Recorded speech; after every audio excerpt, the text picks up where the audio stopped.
The late 2020 MacBook Air M1. Built like a tank. Speed like a missile. I'm just joking. This isn't This isn't a car review. This is a review. Not even a review. 6 reasons you should buy the late 2020 MacBook Air M1. The first one is price. You can now pick refurbished ones up at around $650. More so, there are so many secondhand deals on Facebook Marketplace, Craigslist, etc., where you're gonna find ones that are in nick condition, barely used, for even lower. If you haven't seen it, I made a review a little while back about this computer, and I had so many comments on that video of people saying they picked up the MacBook. I got one for $400 as an upgrade from my 2014 Air. Bought one on Monday for $700. This thing is insane value for money. Got one off Facebook Marketplace, 8 gigs, 512 gigs storage for $600, battery life 98% with only 35 cycles. The point is, my point with all these comments is because this was made in 2020, there are so many secondhand deals of people who bought them, never used them, didn't like Mac OS. You can pick one up at an insane price because of the 2 upgrades that came later. The second reason is how compact this is. And if you haven't felt one of these things, it's about as thick as my phone with a phone case on it, which is just, it blows my mind that there's so much power in this really thin thing. I've been using the M1 MacBook Pro for a while. It's a big build machine, and this thing is like an iPad compared to it.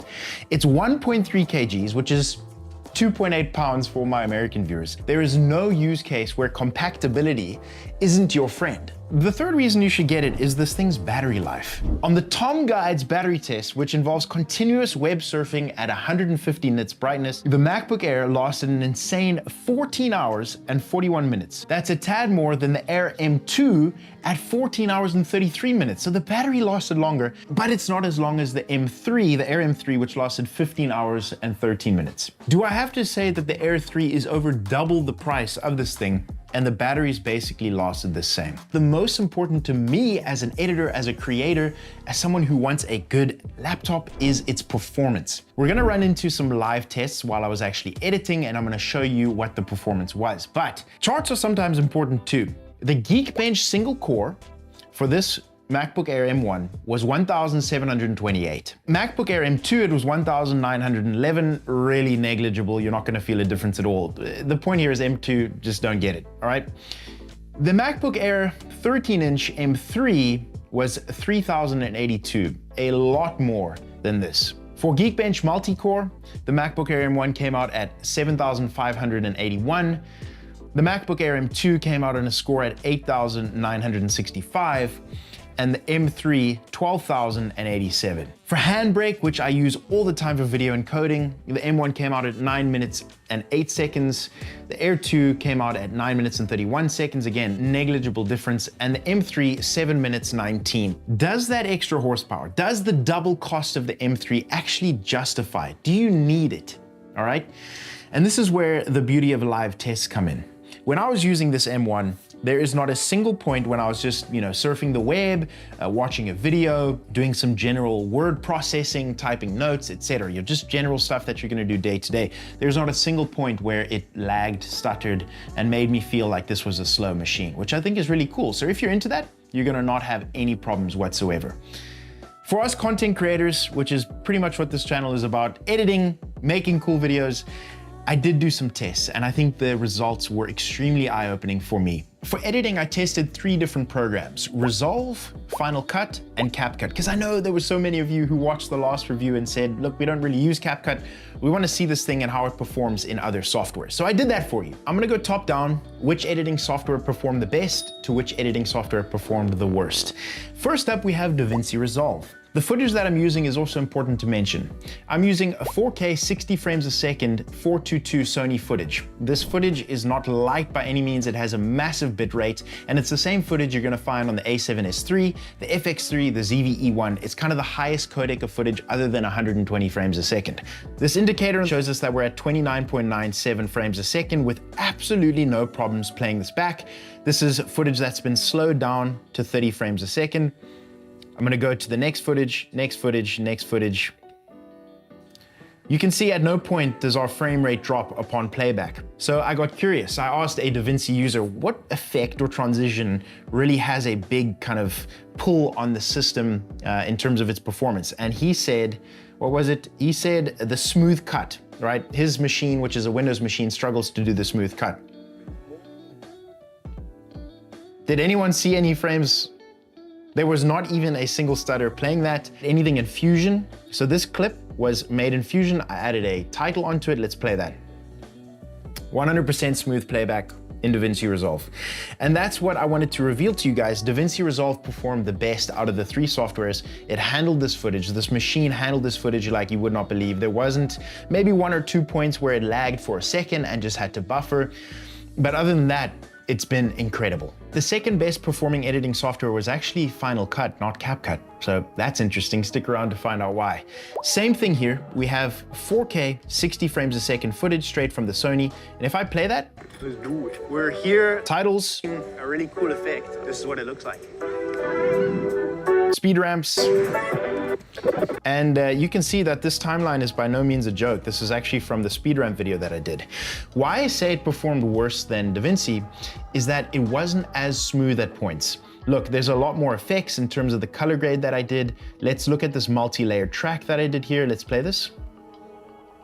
See, I've clicked play and it's buffering a bit. There we go. There's some issues with it. Let's pause that and restart. Do you see, we definitely have a loss in frames here. Now it's caught back to itself and we're playing at real time, but you can see for a couple seconds there that it was struggling. Now I've added some titles, some inbuilt Final Cut titles as well. It'll handle that with no problems.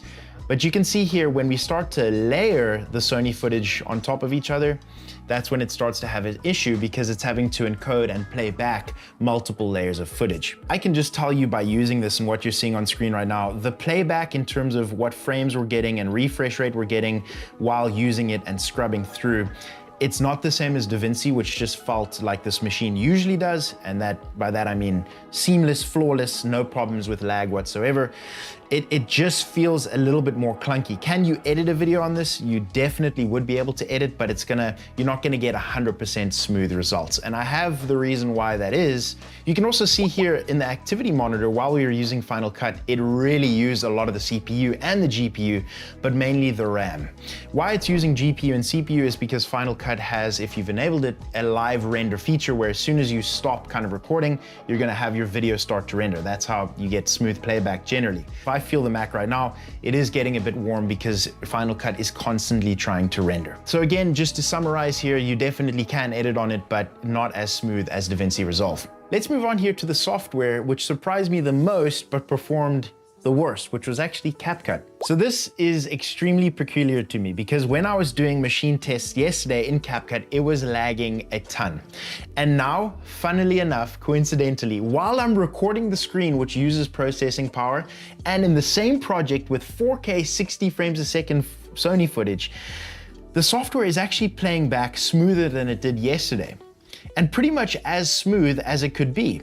You can see here as I click play, our player is playing back in real time. There's no kind of lag whatsoever. So here we go. You can see on this footage that the video is definitely lagging on these two shots for some reason.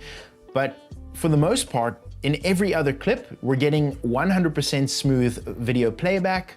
It's playing the titles in full playback, no problems whatsoever. And this is the same footage that we used in DaVinci Resolve. Bottom line, can it handle editing up to 4K 60 frames per second footage? It definitely can, DaVinci being the best again. You're just gonna struggle if you're doing 6K and 8K footage. This machine only has 8 gigs of RAM. And while I was using all these editing softwares, the RAM usage was definitely the highest consumption. It's because of that reason that I would highly suggest getting 16 gigs of RAM. It is gonna have a monumental impact on your experience while using this machine for not as big as a price jump as getting the M3. The fifth reason I think you should get this is because it is a heavyweight for its price. We could compare this M1 to other Intel-based MacBook Airs, and anyone who's come from Intel-based MacBooks to M1 knows that they would absolutely never go back. So that really isn't even a comparison in performance. You'd never really go back to an Intel-based MacBook, and I really don't recommend it. What else can we compare it to? Some Windows laptops like the HP Pavilion 14-inch for $600. Now, I actually know someone who has this and uses it day to day, and he loves it. It's great for him. It's got a similar performance in terms of day-to-day use, but when it comes to editing and higher kind of GPU and CPU consumption software like editing, it really isn't gonna match up to this MacBook. In addition, the build quality of this MacBook just feels better to any kind of Windows laptop that I've used before. If you've stuck around this long, the sixth and last reason you should get this are simply the customer reviews. Let's turn to one of the greatest congregations of wisdom and knowledge there is out there, Reddit, all right? So I researched this Mac on Reddit and I found a couple of cool comments and a thread that spoke about this M1 MacBook Air. I purchased the M1 base edition that I picked up for $800. This was 5 months ago. I do a lot of editing in Photoshop and Lightroom too. No regrets. Not outdated at all. I got both at home, M1 and M2, and I don't see any difference unless I'm doing something exceptionally demanding on it. I do everything you're doing plus video editing and YouTube for music on an M1 8 gig, and it's still a monster machine. I got an M1 a few months ago because I hate the new design and honestly prefer the M1 because Apple runs the M1 cooler than the M2 and especially now the M3, which is a bit of a trade-off in performance there. Also, the storage is faster on the base M1. I know that the M2 storage was definitely slower than the M1, but I think they fixed that in the M3. So in terms of storage speed and your disk speed, these are gonna be a similar specs. And there we go. Those are customer reviews. Nobody in that thread that I was on, which was all about this MacBook, said anything negative whatsoever on it, from the performance to the build quality to its longevity that you have while using this machine. And I think really, when people are speaking and praising it like this, there isn't really any reason to doubt that this is a great machine and that you can still use it in 2024. So those are 6 reasons why you should get this Mac in 2024. In conclusion, if you are gonna get this machine, maybe consider getting the 16 gig. For the price you're gonna pay for that upgrade, it really is gonna be a lot of value for money. This machine has longevity and legs for the next couple of years, 100%, and really, it is a great machine for its price. I hope you found this useful. Let me know how you experience it and what you use it for. Thanks so much for watching. I will see you in the next one, everybody. Goodbye.